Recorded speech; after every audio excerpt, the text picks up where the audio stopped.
মুহতারাম হাজিরিন, আল্লাহ পাক রব্বুল আলামিন আমাদের উপর কত ইহসান করেছেন। বলে ডান কাদের ফেরেশতা, বাম কাদের ফেরেশতা। আল্লাহ পাকের সিস্টেম হলো, নিয়ম হলো, যখন কোনো কাজের জন্য পাঠান তখন একজন আমির বানায় দেন। কি বানাই দেন? আমির বানায় দেন। ডান কাদের ফেরেশতা হলো আমির। যখন বান্দা একটা নেক কাজ করে সাথে সাথে ডান কাদের ফেরেশতা লিখে নেন, সাথে সাথে ডান কাদের ফেরেশতা লিখে নেন। কেন? বলে আমিরের অনুমতির প্রয়োজন হয় না, আমিরের অনুমতির প্রয়োজন হয় না।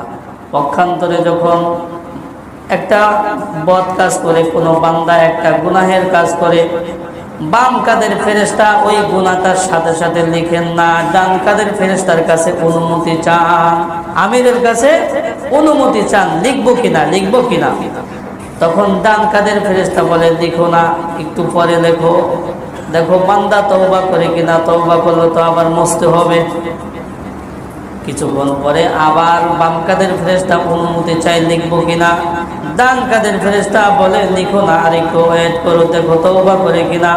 তৃতীয়বার যখন বাম কাদের ফেরেশতা বলে এবার লিখবো কিনা, ডান কাদের ফেরেশতা বলে লিখো। আর এইদিকে যখন একটা নেক কাজ করেছি সাথে সাথে ডান কাদের ফেরেশতা লিখে ফেলেছে, তার কোনো অনুমতির প্রয়োজন হয় নাই।